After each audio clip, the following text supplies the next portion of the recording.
Kita masuk ke glikolisis. Glikolisis merupakan tahap pertama respirasi aerob yang terjadi di dalam sitoplasma atau sitosol. Pada tahap ini, molekul glukosa akan diuraikan menjadi senyawa yang lebih sederhana. Hasil penguraian molekul glukosa pada glikolisis berupa 2 molekul ATP, 2 molekul asam pirufat, dan 2 molekul NADH. Untuk lebih lengkap, perhatikan bagian berikut ini. Urutan proses yang terjadi pada bagian di atas adalah sebagai berikut. Glukosa diubah menjadi glukosa 6-fosfat disertai pemecahan ATP menjadi ADP. ATP harus dipecah menjadi ADP karena dibutuhkan sumber energi.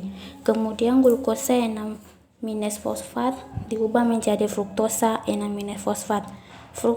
Fruktosa 6-fosfat diubah menjadi fruktosa 1,6-bifosfat disertai pemecahan ATP menjadi ADP.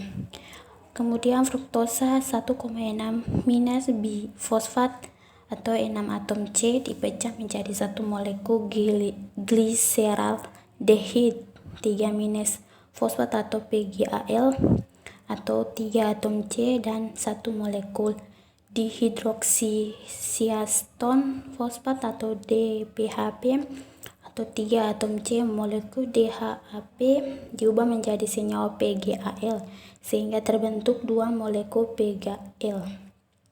Kemudian molekul PGAL diubah menjadi senyawa 1,3-bifosfoglisera dengan cara mengikat pi atau fosfat organik. Setiap satu molekul PGAL menghasilkan 1 NADH. Kemudian 1,3-bifosfogliserat diubah menjadi 3-fosfogliserat. Pada reaksi ini dihasilkan ATP sehingga sumber energi. Kemudian 3-fosfogliserat diubah menjadi 2-fosfogliserat. Kemudian 2-fosfogliserat diubah menjadi senyawa fosfoenolpirufat atau PEP. Fosfoenolpirufat diubah menjadi asam pirufat disertai pembentukan ATP. ATP atau adenosine trifosfat merupakan sumber energi yang nantinya digunakan untuk transfer aktif menuju mitokondria untuk 2 molekul NADH yang dihasilkan akan ditransfer ke tahap transport elektron.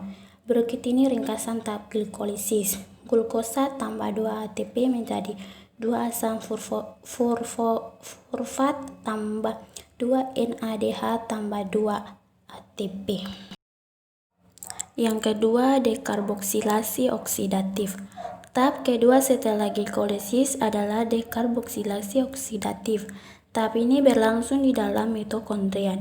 Reaksi pertama diawali dengan perubahan asam fosfat menjadi asetil koenzim A atau asetil KOA.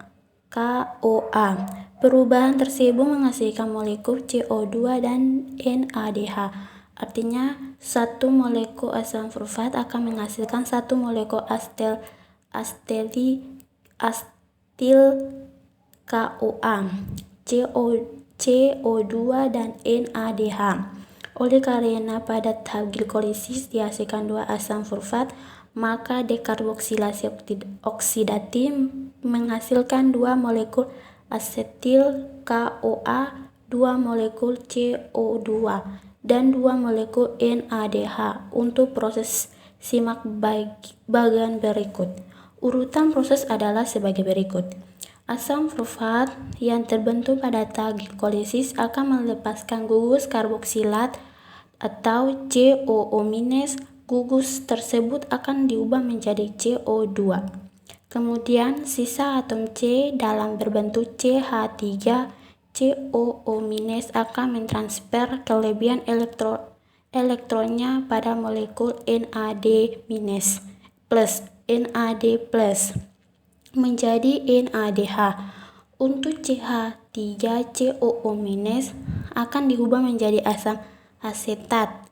Kemudian asam asetat akan berikatan dengan koenzim A membentuk asetil koenzim A atau asetil KOA. Untuk memudahkan pemahaman tentang dekarboksilasi oksidatif, perhatikan ringkasan berikut. 2 asam sulfat tambah 2 koenzim A menjadi 2 asetil KOA tambah 2 CO2 tambah 2 NADH. Yang ketiga, siklus Krebs. Siklus Krebs adalah tahapan ketiga dari serangkaian proses respirasi aerob. Pada tahap ini akan dihasilkan 2 molekul ATP, 6 molekul NADH, 2 molekul VADH2, dan 4 molekul CO2. Untuk urutan prosesnya adalah sebagai berikut.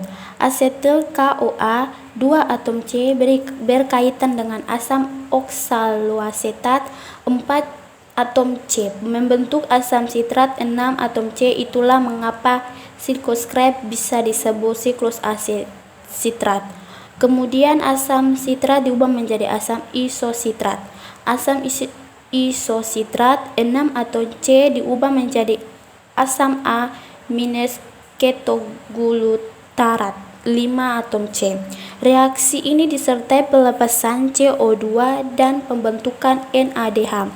Asam A minus ketoglutarat, 5 atom C diubah menjadi suksinil KOA yang memiliki 4 atom C. Reaksi ini juga disertai pelepasan CO2 dan pembentukan NADH. Suksinil KOA yang terbentuk diubah menjadi asam suksinat atau 4 atom C. Reaksi ini menghasilkan GTP, selanjutnya GTP diubah menjadi ATP. Lalu asam suksinat diubah menjadi asam fumarat disertai pembentukan VADH2. Asam fumarat yang terbentuk diberi tahapan air agar berubah menjadi asam malat, 4 atom C. Asam malat diubah menjadi asam oksaloasetat kembali disertai pembentukan NADH. Jika disederhanakan, siklus Krebs bisa lihat sebagai berikut. 2 asetil KOA tambah 2 asam oksaloasetat menjadi 6 DADH tambah 2 VADH2 tambah 2 ATP tambah 4 CO2. Yang terakhir, transport elektron. Tahap ini merupakan tahap akhir pada respirasi aerob yang disertai pembentukan ATP paling banyak. Transport elektron berlangsung di dalam krista, yaitu membran dalam mitokondria. Reaksi yang berlangsung di dalam transport elektron adalah reaksi reduksi dan oksidasi antara senyawa NADH dan VADH2. Kemudian senyawa tersebut dihasilkan dari tahapan sebelumnya. Senyawa yang terlibat dalam transport elektron adalah koenzim Q, sitokrom B, sitokrom C, sitokrom A, sitokrom A3, dan oksidasi dan oksigen simak bagan berikut ini. Adapun penjabaran bagan sebagai berikut. NADH mampu menghasilkan elektron berenergi tinggi melalui proses oksidasi, lalu elektron tersebut ditransfer ke koenzim Q. Oleh karena tingginya energi elektron, ADP dan fosfat anorganik bersatu membentuk ATP. Kemudian koenzim Q akan dioksidasi oleh sitokrom B. Akibatnya koenzim Q akan melepaskan elektron dan 2 ion H+. Sitokrom B akan dioksidasi oleh sitokrom C sehingga dihasilkan energi cukup tinggi. Akibatnya ADP, ADP dan fosfat anorganik akan bersatu membentuk ATP. Selanjutnya sitokrom C akan mereduksi sitokrom A. Kemudian sitokrom A akan mengoksidasi sitokrom A3. Reaksi ini juga memicu bersatunya ADP dan fosfat anorganik membentuk ATP. Kemudian sitokrom A3 dioksidasi oleh sebuah atom oksigen. Hasil akhir dari reaksi ini adalah terbentuknya molekul H2O. Transport elektron yang melibatkan oksidasi NADH akan menghasilkan 3 ATP dan 1H2O. Demikian halnya dengan oksidasi VADH2. Pada oksidasi VADH2, jumlah ATP yang dihasilkan lebih sedikit, yaitu 2 ATP. Hal itu disebabkan oleh kecilnya energi yang dihasilkan dari oksidasi VADH2. Secara ringkasan, pembentukan ATP dan NADH dan VADH2 ditulis sebagai berikut. Oksidasi 1 NADH akan menghasilkan 3 ATP. Oksidasi 1 VADH2 akan menghasilkan 2 ATP. Dari tahapan glikolisis sampai siklus Krebs, NADH tambah VADH2 yang dihasilkan berturut-turut adalah 10 dan 2 molekul. Artinya 10 NADH tambah 52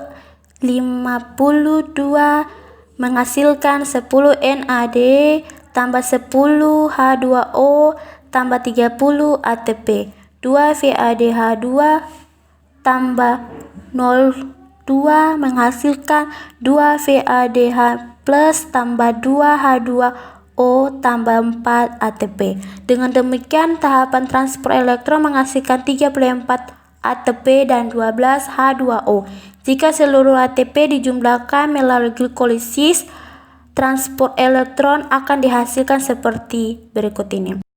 Reaksi glikolisis jumlahnya 2 ATP, reaksi dekarboksilasi oksidatif jumlahnya tidak ada, reaksi siklus Krebs jumlahnya 2 ATP, reaksi transport elektron jumlahnya 34 ATP.